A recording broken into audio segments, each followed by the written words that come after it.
31 अगस्त की रात को चीनी टैंक और चीनी सिपाही हमारी पोजीशन को अप्रोच करने लगे। तो उन्होंने कॉल किया दिल्ली और उन्होंने सबको कॉल किया और कहीं से कोई जवाब नहीं आया। उन्होंने अजीत डोवाल को, जो नेशनल सिक्योरिटी एडवाइज़र हैं, जयशंकर जो फॉरेन मिनिस्टर हैं, बीके जोशी जो चीफ ऑफ डिफेंस स्टाफ थे, और राजनाथ सिंह डिफेंस मिनिस्टर, सबको कॉल किया पर कहीं से जवाब नहीं आया। फिर उन्होंने 9:10 पर फिर फ़ोन किया जब कोई जवाब नहीं आया, क्योंकि वो टैंक पास आते जा रहे थे, वो सिपाही भी पास आते जा रहे थे, तो भी कुछ आया नहीं। पर उन्होंने जब प्रेस किया तो राजनाथ सिंह ने कहा मैं आपको जवाब दूंगा, और 10 बजे के करीब उन्होंने कॉल बैक किया और कहा कि जो उचित समझो वो करो। जिस तरह से ये बोला गया कि फ्री हैंड दिया है, जबकि नहीं दिया था। अगर फायर ओपन करना था तो ऊपर से, नरवणे ने कहा सबसे ऊपर से परमिशन चाहिए थी। तो इसी तरह से हमसे ये बातें छुपाई जा रही हैं। ये एक डेमोक्रेसी में बहुत ही गलत बात है, क्योंकि matters of national security her citizen का कंसर्न है।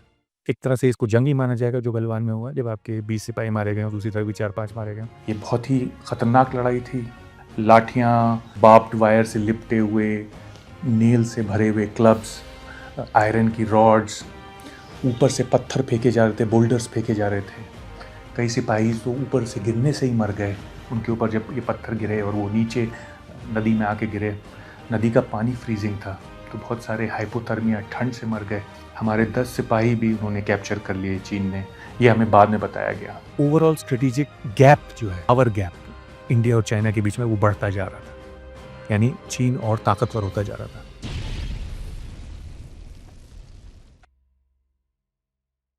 15 जून 2020 की रात को 600 सिपाही हिंदुस्तान और चीन के 6 घंटे तक गलवान की चोटियों पर लड़ते रहे, और इनमें से 20 हिंदुस्तानी हिंदुस्तान के हिसाब से मारे गए और चीन के हिसाब से उनके 4 सिपाही और अनगिनत सिपाही दोनों तरफ दर्जनों घायल हुए।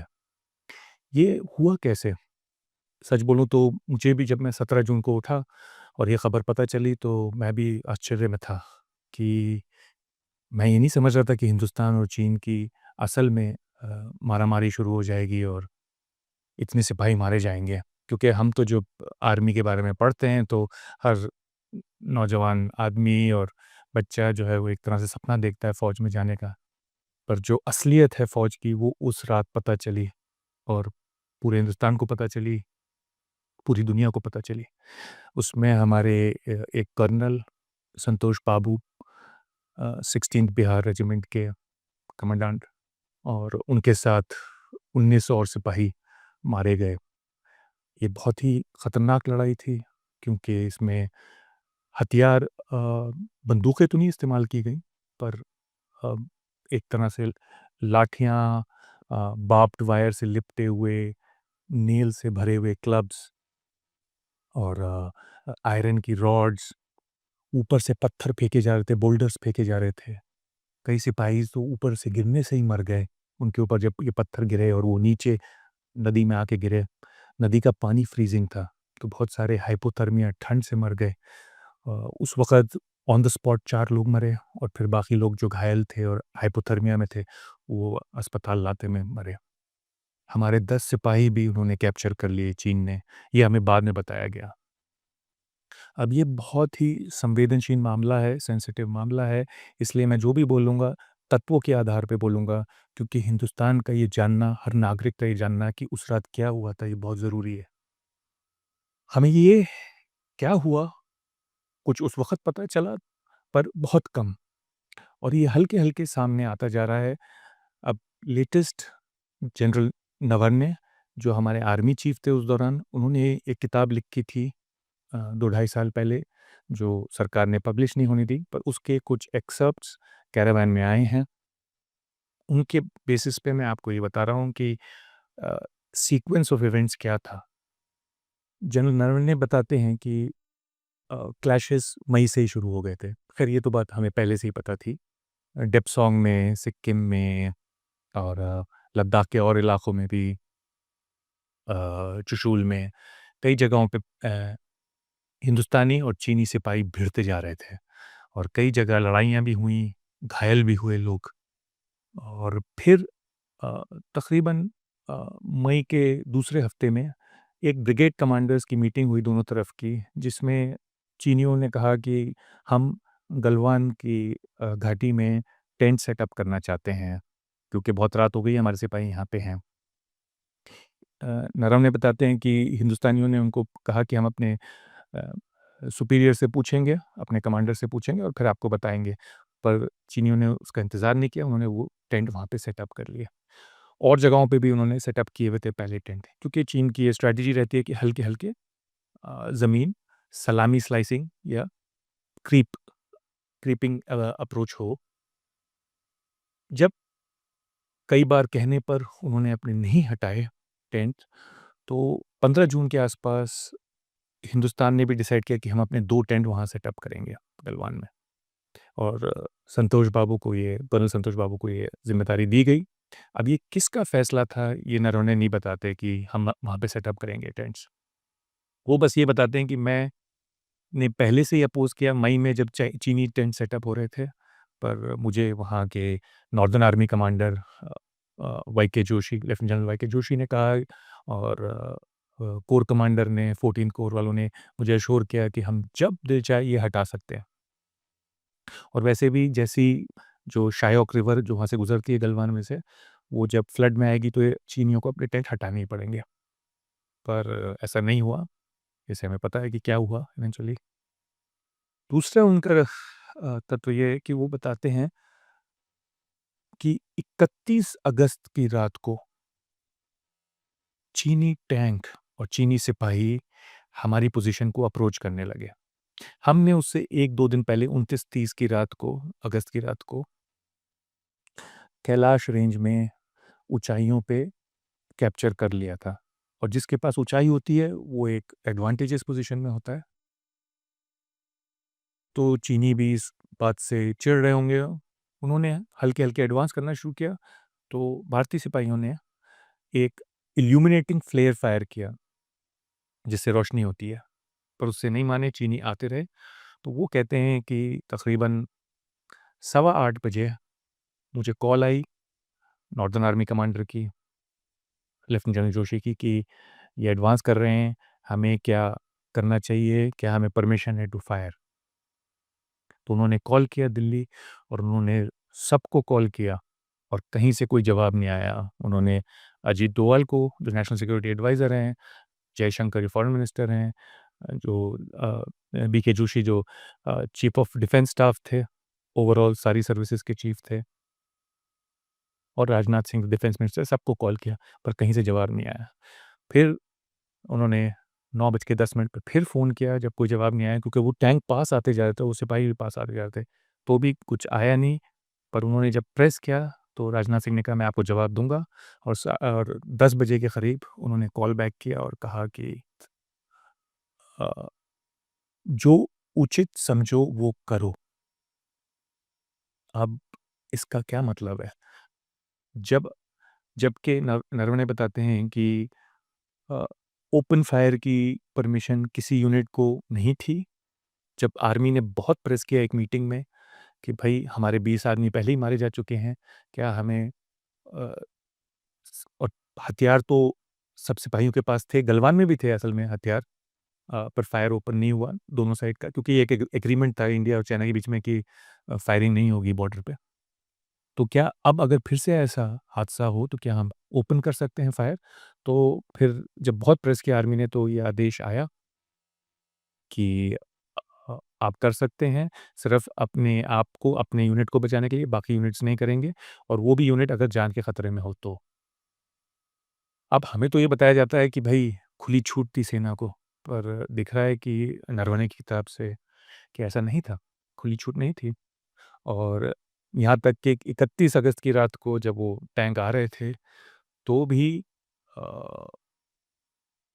नरवणे क्यों फायर नहीं कर पाए, और लोकल आर्मी कमांडर क्यों नहीं फायर कर पाए? क्योंकि नरवणे कहते हैं कि आदेश ये था कि before any opening of fire, clearance from the top must be taken. सबसे ऊँचे पद से क्लीयरेंस लेना होगा। तो ये बहुत ही संगीन बात है। इसका मतलब है एक तरह से हमारे सिपाहियों के हाथ बंधे हुए थे। अब ये हालात हुए कैसे? नरवणे ने और भी कुछ अपनी किताब में रेवलेशंस किए हैं, ये कि अग्निवीर में तीनों चीफ की सहमति नहीं थी। अग्निवीर वो स्कीम है जिसमें सिपाही सिर्फ 5 साल के लिए सर्विस करते हैं, जिसमें से 1 साल तो ट्रेनिंग में चला जाता है, तो 4 साल, और फिर उनमें से आधे सिपाही हटा दिए जाते हैं। वो कहते हैं बल्कि पहले तो ये स्कीम ये थी कि उनको बस 3 साल के लिए रखो और 3/4 को निकाल दो 3 साल के बाद। तो नेवी और एयरफोर्स तो बहुत परेशान थे क्योंकि उनकी सर्विसेज बहुत टेक्निकल हैं। एयरक्राफ्ट का मेंटेनेंस, शिप का मेंटेनेंस, रेडार्स, ये वो। उसको तैयार करने में ही सिपाही को, टेक्नीशियन को 1 साल लग जाता है। तो फिर सर्विस सिर्फ 2 साल की रहती है, अगर 3 साल का होता। तो बहुत कहने पे उन्होंने 5 साल माने, पर फिर भी ज़्यादातर लोगों को 5 साल के बाद सर्विस से बर्खास्त, और सिर्फ 20,000 रुपए की तनख्वाह पे लेना चाहती थी सरकार। तो फ़ौज ने इंसिस्ट किया, नहीं, कम से कम 30,000 रुपए दें उनको महीना। तो इस तरह की और भी रेवलेशंस हैं नरवणे की किताब में। उनके बारे में हम बाद में बात करेंगे। ये भी है कि 15 अगस्त की जो अम, स्पीच होती है प्राइम मिनिस्टर की, उसमें हमेशा से जो दिल्ली एरिया का कमांडर होता है, मेजर जनरल, वो प्राइम मिनिस्टर के बराबर खड़ा रहता है पूरी स्पीच के दौरान और फ्रेम में रहता है। पर 2016 में उनको बताया गया, मेजर जनरल साहब को, कि आप हट जाइए फ्रेम में से, साइड हटिए। तो 2017 में जब नरवणे खुद कमांडर थे दिल्ली एरिया, तो आर्मी ने ऑब्जेक्ट किया कि ये सही नहीं है, ये परंपरा नहीं है। पर ऊपर पीएमओ से दबाव आया और फिर अ अ, जो आर्मी चीफ थे, जनरल जोशी उस वक़्त आर्मी चीफ थे, उनकी तरफ से आया है कि नहीं, हम पीएमओ का मानेंगे जो कहती है, यानी कि अ, मेजर जनरल जो है वो प्राइम मिनिस्टर के साथ जाएगा पोडियम तक, फिर जाके वापस बैठ जाएगा आर्मी चीफ के बराबर, और फिर जाके उनको रिसीव करके स्पीच के अंत में वापस लेके आएगा नीचे तक। तो दिलचस्प है ये पूरा किस्सा, पर अ, मैं आपको अब 2 बड़े-बड़े महत्वपूर्ण हिस्से बताना चाहता हूँ। एक, ये हुआ कैसे? यानी चीन और हिंदुस्तान की जंग, एक तरह से इसको जंग ही माना जाएगा जो गलवान में हुआ, जब आपके 20 सिपाही मारे गए हों, दूसरी तरफ भी 4-5 मारे गए हों, तो इसको एक जंग ही मानी जाएगी, बैटल माना जाएगा। तो वॉर तो नहीं, बट बैटल माना जाएगा। तो ये नौबत आई कैसे? और दूसरा, मैं आपको बताऊँगा कि हमारा किस तरह से अ, जो हमारी पोज़ीशन है चीन के मुकाबले डिटरेंस की, उसकी क्या स्थिति है? डिटरेंस उस डर को कहते हैं, जो आप एक विरोधी के दिल में पैदा करते हैं, ताकि वो आप पे फिर से हमला करने की हिम्मत ना कर सके। तो ये नौबत आई क्यों? लोग 3 अ, पॉइंट बताते हैं इसमें, कि 3 वजहें हैं लोगों के संभावना के हिसाब से। एक पोज़ीशन तो ये है कि चीन खुश नहीं था कि हिंदुस्तान अमेरिका के पास आता जा रहा था। चीन इसको एक थ्रेट की तरह देख रहा था, इन एक्सरसाइज़ेज़ को और कोलैबोरेशन को, सी में भी और एयर में भी और जॉइंट ट्रेनिंग भी और क्वाड और सब। दूसरा व्यू ये है कि चीन खुद प्रेशर में था, कोविड-19 का, सरकार कुछ प्रेशर में थी। तीसरा ये व्यू है जो अ, जो चीनी प्रोफ़ेसर्स हैं, उनके थिंक टैंक में, वो बिलीव करते हैं कि जब आर्टिकल 370 हटाया गया कश्मीर से, तो उसने कश्मीर का स्टेटस ही नहीं चेंज किया, उसने लद्दाख का स्टेटस भी चेंज कर दिया। और इस बात पे, क्योंकि उसके बाद अमित शाह ने जाके स्पीच भी दी पार्लियामेंट में कि अक्साई चिन भी वापस लेंगे, इससे बहुत चिंतित थे चीनी। उनको ऐसा लग रहा था कि ये बहुत एग्रेसिव मूव है, स्टेटस चेंज कर दिया है, तो इसको एक कारण माना जा रहा था। एटलीस्ट जो चीनी विशेषज्ञ हैं, वो उसको एक कारण मान रहे हैं। पर मेरा कहना ये है, मैं राजा मेनन के साथ एग्री करता हूँ, कि वो कहते हैं कि असल में ओवरऑल स्ट्रैटेजिक गैप जो है, पावर गैप इंडिया और चाइना के बीच में, वो बढ़ता जा रहा था। यानी चीन और ताकतवर होता जा रहा था। तो कभी ना कभी ऐसा होता कि चीन अपने आप को असर्ट करता, दिखाने के लिए कि अब मैं आ आ गया हूँ, अब मैं आई हैव अराइव्ड। तो जब उनको ये लगा कि अ, टेंशन तो बढ़ ही रही थी। आपको पता है कि हिंदुस्तान और चीन के बीच में जो थे वो टेंशन 2013 से ही शुरू हो गए थे। यानी कि अ, इस सरकार के 1 साल पहले से ही आने से शुरू हो गए थे।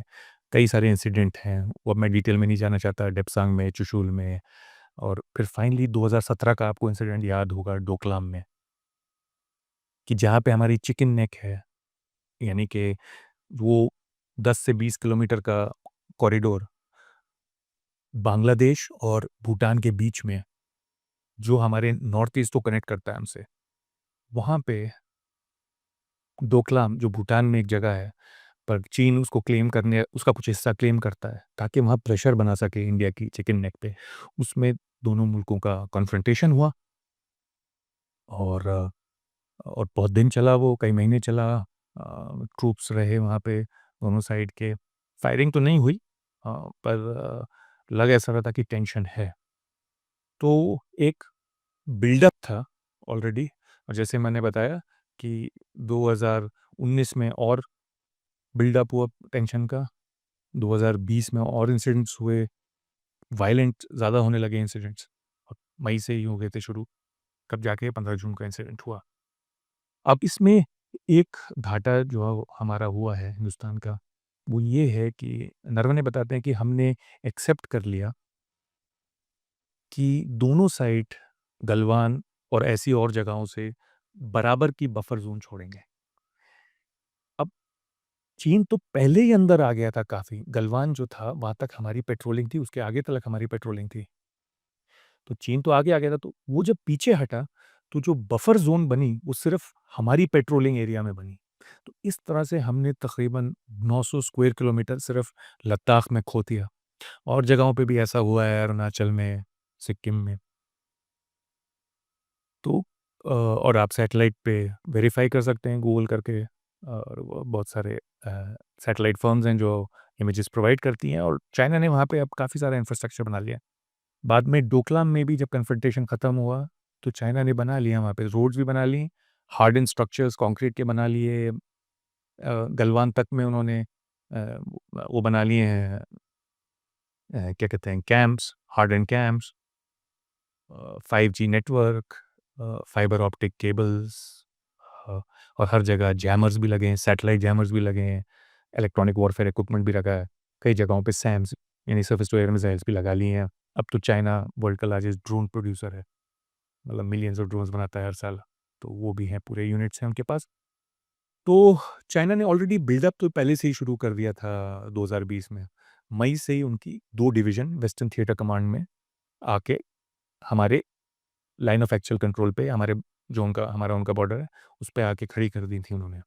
इंडिया भी बिल्डअप कर रहा था फोर्सेस का, पर इंडियन ट्रूप्स क्यों उस रात 15 जून 2020 की रात पे आउटनंबर्ड थे, यानी वो कम थे तादाद में, वो इसलिए क्योंकि उनका जो कैंप था, बेस कैंप 3.2 किलोमीटर्स था गलवान से।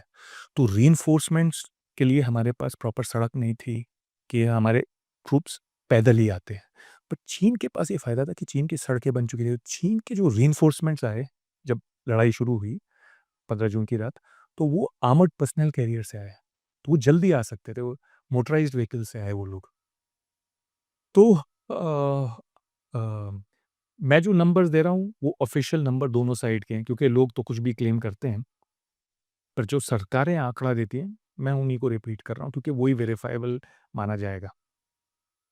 अब आए हम अपने चौथे पॉइंट पे, यानी कि ये सीक्वेंस ऑफ इवेंट्स क्या डिटरेंस एस्टैब्लिश करते हैं या डिटरेंस तोड़ते हैं? तो मेरा ये कहना है कि इंडिया का डिटरेंस कमज़ोर हुआ। क्यों? क्योंकि आप देखिए कि डोकलाम में जब हमने किया, तो 2017 में, तो उसके बाद फिर चीन ने वहाँ पे इंफ्रास्ट्रक्चर सारा बना लिया। ये आप वेरीफ़ाई कर सकते हैं गूगल करके। तो एक तरह से चीन ने एस्टैब्लिश किया अपने आप को। चीन साउथ एशिया में घुसता रहा इस पूरे दौरान, क्योंकि उसकी इकोनॉमी इतनी पावरफुल होती जा रही थी कि वो हर जगह इन्वेस्टमेंट्स करता है, इंडस्ट्री एस्टैब्लिश करता है, एक्सपोर्ट्स करता है। मेरा मतलब ये है कि पोर्ट्स तक खरीद लेता है, चाहे वो बांग्लादेश हो, चाहे वो श्रीलंका हो, हम्बनटोटा और ये वो, चाहे वो नेपाल में 70 से 60% 75% इलेक्ट्रिक व्हीकल्स चाइना से आ रही हैं, रोड्स और रेलवे नेटवर्क्स बन रहे हैं। पाकिस्तान में तो आपको पता ही है, वो सब कुछ सीपेक कॉरिडोर से लेके सड़कें और इंडस्ट्री लगा रहा है और पोर्ट्स लगा, ग्वादर ये वो, तो हर जगह लोन भी दे रहा है, तो हर जगह चीन घुस चुका है। और ये अगर गलवान का इंसिडेंट भी आप देखें तो कैजुअल्टी ज़्यादा हमारी तरफ है, और उसके बाद भी अगर आप देखें और उससे पहले भी अगर आप देखें, उससे पहले अगर आप देखें तो 2018 में हमने रिक्वेस्ट किया, हमारे प्रधानमंत्री ने रिक्वेस्ट किया सरकार ने कि वुहान में समिट किया जाए। और मनोज जोशी कहते हैं, जो एक बड़े विशेषज्ञ हैं, कि ये वुहान समिट 2018 में इसलिए किया प्रधानमंत्री ने क्योंकि अगले साल 2019 में इलेक्शन होने वाला था, और उनको पता था कि अगर डोकलाम जैसा 2017 जैसा अगर फिर से कोई रिपीट हुआ तो बहुत बुरा असर होगा। लेकिन आपको याद होगा कि 2020 में हमें कहा गया कि चाइनीज़ प्रोडक्ट्स को आप बॉयकॉट करो, गोदी मीडिया ने कहा इसको सबको फेंक दो अपने घरों से, और हम मतलब पब्लिक से कहा जा रहा था कि चाइना को रेजिस्ट करें। क्योंकि हमारा $80 बिलियन का उस वक़्त ट्रेड डेफ़िसिट था, अब तो $100 बिलियन का ट्रेड डेफ़िसिट है चीन के साथ। यानी चीन हमें 130 बिलियन डॉलर का सामान बेचता है, हम उसको 20 बिलियन का सामान बेचते हैं। तो हमसे कहा जा रहा था कि हम करें, हम पर सरकार क्या कर रही थी, इसकी सफाई नहीं पेश की गई। यानी कि जब G20 की मीटिंग हुई बाली में 2022 में, तो हमें नहीं बताया गया कि दोनों प्रधानमंत्रियों के बीच में कोई अंडरस्टैंडिंग हुई थी। हमें पता कैसे चला? 2023 में जब ब्रिक्स की मीटिंग होने वाली थी जोहानिसबर्ग में, साउथ अफ्रीका में, अगस्त में, तो उससे कुछ दिन पहले चाइनीज़ फॉरेन मिनिस्ट्री ने स्टेटमेंट रिलीज़ किया है कि दोनों के बीच में अंडरस्टैंडिंग हुई थी बाली में 2022 में, 8 महीने पहले, दिसंबर में, कि हम डी-एस्केलेट करेंगे और उस एरिया में पीस एस्टैब्लिश करने की कोशिश करेंगे along the line of actual control. तो ये हमसे छुपाया गया, हमारी सरकार ने हमें तो बताया नहीं कि वो मिले, हाथ मिलाए दोनों लीडर्स ने और ये अंडरस्टैंडिंग हुई। चीन से हमें पता चला। तो मैं कहना चाह रहा हूँ कि जिस तरह से ये बोला गया कि फ्री हैंड दिया है, जबकि नहीं दिया था। अगर फायर ओपन करना था तो ऊपर से नरवणे ने कहा सबसे ऊपर से परमिशन चाहिए थी। तो इसी तरह से हमसे ये बातें छुपाई जा रही हैं। ये एक डेमोक्रेसी में बहुत ही गलत बात है, क्योंकि matters of national security her citizen का कंसर्न है, हर नागरिक का कंसर्न है। तो ये बातें अब 5 साल हो चुके हैं उस बात को, बल्कि 5.5 साल हो चुके हैं उन हादसों को। हमें खुल के करना चाहिए, जो कमियाँ हैं वो पूरी करने की कोशिश करनी चाहिए, नहीं तो इसका खामियाज़ा बाद में भुगतना पड़ेगा। ट्रांसपेरेंसी होनी चाहिए। और नरवणे की किताब को आपने क्यों रोका हुआ है? क्योंकि वो इंसिडेंट 5.5 साल पुराना हो चुका है। नरवणे की किताब को 2.5 साल हो चुके हैं, वो अभी तक आप रिव्यू नहीं कर पाए। सरकार ने उसकी पब्लिकेशन पे रोक लगा दी है। तो जो एक्सट्रैक्ट्स पब्लिश हुए हैं, वो कहते हैं कि ये अनपब्लिश्ड वर्जन्स हैं, पर हालाँकि कैरावैन में तो वो पब्लिश्ड हैं। तो इसलिए वो उसके ऊपर कोई डिस्कशन नहीं होने देते। पर जिस तरह से 1962 की वॉर पे, हालाँकि हिंदुस्तान वो वॉर हारा था जवाहरलाल नेहरू के अंदर, उस पे सब डिस्कशन हुआ और सालों से डिस्कशन हो रहा है, आज तक डिस्कशन हो रहा है। तो इसी तरह से इस पे भी अब वक़्त आ गया है। 5.5-6 साल हो चुके हैं। हमें खुल के इस पे बात करनी पड़ेगी, क्योंकि ये हम सबका मामला है। ये हमारी देश की सुरक्षा का मामला है, ये हमारे जवानों का मामला है। जिन्होंने अपनी बलिदान दिया है, हालाँकि कर्नल संतोष बाबू को अ अ, महावीर चक्र मिला, पर वो अंत नहीं होता। हमें ये इंश्योर करना है कि फिर ऐसा ना रिपीट हो, और अगली बार हो तो हम तैयार हों या उसको अवॉइड कर सकें। तो देखते रहिए और फिर मिलेंगे।